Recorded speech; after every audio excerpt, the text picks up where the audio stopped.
당분간은 유학 후 이민으로 많은 분들이 캐나다 영주권을 준비할 것이라고 봅니다.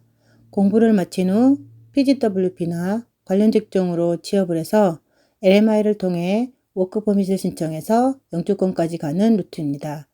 한국어가 아닌 영어로 하는 공부는 정말 쉽지 않습니다.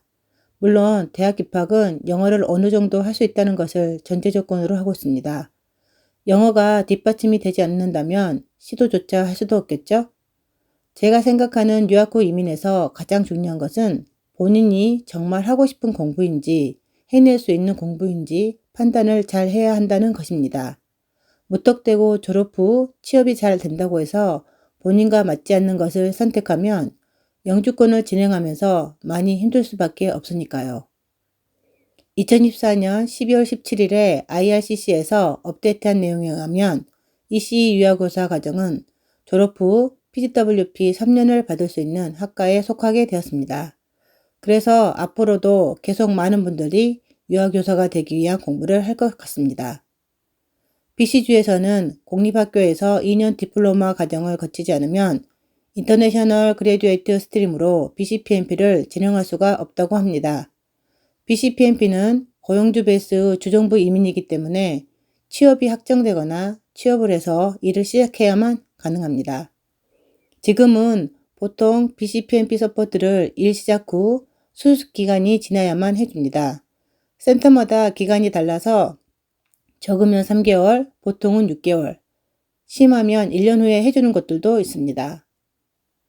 공립학교에서 2년 ECE 과정을 공부한 것은 BCPMP 신청 자격 조건에 준하는 경력 2년으로 대체를 해준다고 합니다. 졸업을 하고 잡오퍼를 받기만 하면 예전처럼 BCPMP를 바로 신청할 수는 있습니다. 그동안 유니버시티에서 아이들의 무상교육과 PGW를 위해 취업과 무난한 학과를 선택해서 2년 동안 공부를 했던 분들이 많았던 것으로 압니다. 졸업 후 PGWP를 받은 후 직업을 구해서 경력을 만들어서 영주권을 진행하려고 했던 분들이죠. 취업과 연관된 학과를 선택하는 것도 중요해졌습니다. 그래서 최근 캐필라노 유니버시티, 퀀틀란 유니버시티 서리 캠퍼스, 밴쿠버 커뮤니티 컬리지, 앙가라 컬리지, 더글라스 컬리지, 빅토리아 유니버시티 등을 통해 2년 공부 후 3년 PGWP를 받는 과정으로 비자 기간을 길게 받을 수 있도록 계획을 짜고 있다고 합니다. 최소 5년 동안 아이들 무상교육과 합법적으로 캐나다 내에서 머무를 수 있는 비자를 해결하기에 적합한 방법이라고 봅니다. IRCC 웹사이트에 들어가 보면 DLI 리스트를 검색해 보면 해당 학교가 PGWP가 가능한 곳인지 아닌지는 금방 검색이 됩니다. 이런 대학들은 영어 점수 또한 문턱이 높기 때문에 영어 점수를 만들어서 유학 후 이민을 준비해야 합니다. 앞으로는 영어 점수를 미리 만들어 놓지 않으면 캐나다 이민이 힘들다고 봐야 합니다. 이미 캐나다 안에 들어와서 공부를 시작한 분들도 많고 아직 한국에서 준비를 하고 있는 분들도 많은 것 같습니다. 앞으로는 지금까지와는 다르게 영주권 진행을 위한 준비 기간이 오래 걸릴 것으로 예상이 됩니다. 2025년은 이미 정해진 숫자에 정해진 카테고리에 있는 사람들만 이민을 할 수 있는 상황이 되었습니다. 시골 지역 이민 파일럿, 줄여서 RCIP가 가능한 지역이나 지역 점수를 받을 수 있는 곳으로 아예 처음부터 학교를 선택하는 것도 좋은 방법인 것 같습니다. 지역에서 학교를 나오고 이미 그 지역에 살고 있는 사람들에게는 항상 혜택이 주어지니까요. 작년부터 정보를 검색하고 고민을 한 분들 중에는 RCIP가 가능한 곳으로 이미 유학 후 이민을 선택하신 분들이 있습니다. 구독자 중 몇 분은 캐슬과 넬슨 그리고 켈로나 등으로 이미 학생 비자를 받고 들어가서 공부를 하고 있으니까요. 한국에서 자격증을 이미 변환해서 학생 비자를 취득한 후 들어가 있는 분들도 있고 이제 학점운영제를 통해 ECE 자격증을 준비하고 있는 분들도 있습니다. 작년까지만 해도 학생 비자만 있으면 학교나 전공을 바꿔서 공부를 하기가 쉬웠습니다.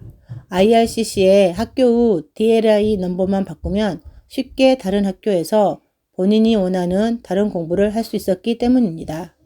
지금까지는 유니버시티의 ELS 반이나 어학원만 등록을 해도 아이들 무상교육을 받을 수 있는 곳이 많았습니다.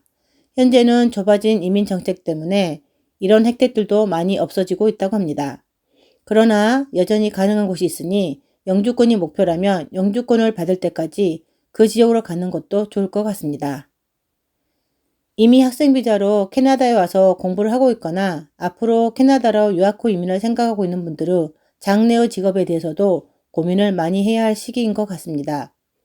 그래도 여전히 한국인들에게는 EC 유학교사가 인기가 있는 것을 보면 진입장벽이 낮고 영주권 진행도 그나마 다른 직업에 비해 쉽기 때문이라고 생각합니다.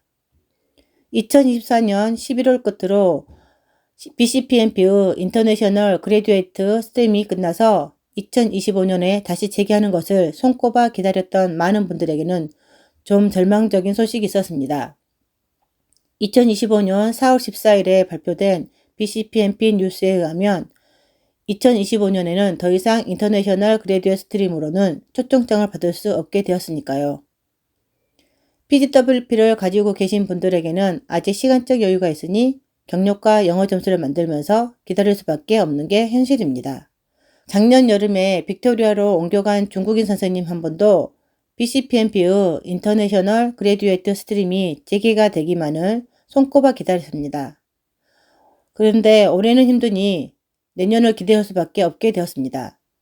그래도 그분은 아직 2년 정도의 시간이 남았으니 내년에는 BCPNP를 신청해도 늦지 않을 것 같습니다.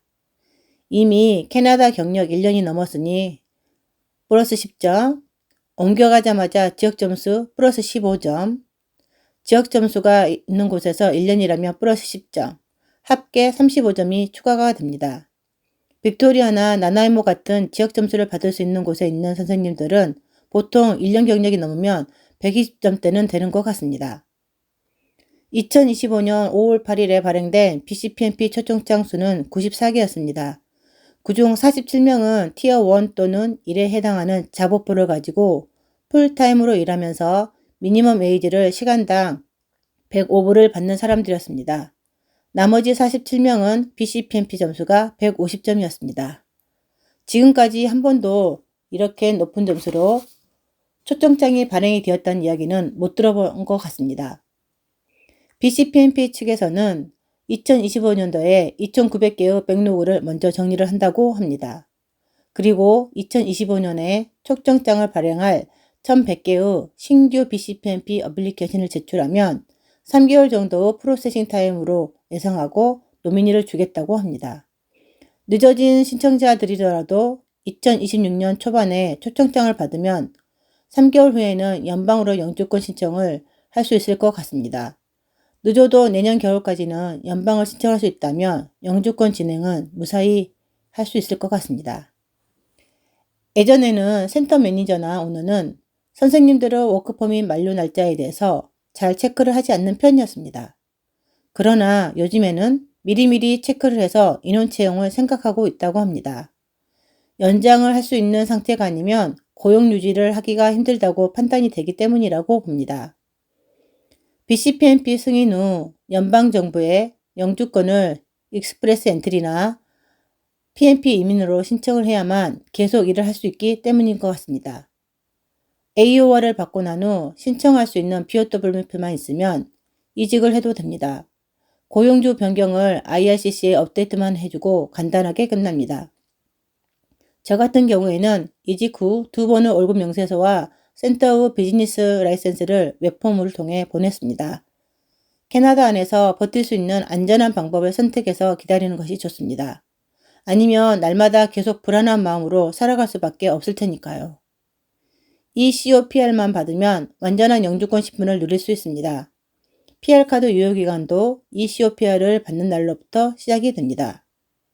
제가 지금까지 많은 영상들에서 매번 강조했던 경력과 영어 점수가 더욱더 중요한 시기가 된 것 같습니다. 지역 점수도 영주권 진행 유무를 좌지우지할 수 있게 되었습니다. 유양할 공부라면 지역 점수를 받을 수 있는 공립학교, 빅토리아 유니버시티, 셀커크 컬리지, 오카나간 컬리지와 같은 곳으로 준비를 하는 것도 좋지 않을까 싶습니다.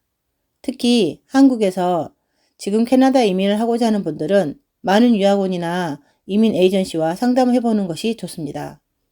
상담하기 전 본인이 많이 듣고 보고 알아야만 상담을 하면서 좋은 결과를 만들어낼 수 있습니다. 그리고 만약을 대비해 다른 여러 가지 방법도 계획을 세워보는 것이 좋을 것이라고 생각합니다. 미혼이든 기혼이든 외국에서 나와서 살고자 하면 정착자금이 필요합니다. 본인의 상황에 맞게 생활비에 대해서도 준비를 잘 해와야지 캐나다에서 버틸 수 있습니다. 캐나다는 모든 것들이 매우 느리게 진행이 되는 나라입니다.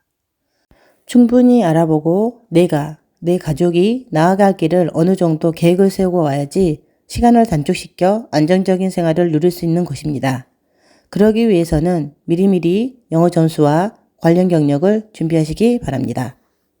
앞으로 유학 후 이민을 계획하시는 모든 분들에게 희망의 메시지를 보냅니다. 구독, 좋아요와 댓글은 영상을 만드는 데 큰 힘이 됩니다. Thank you for watching.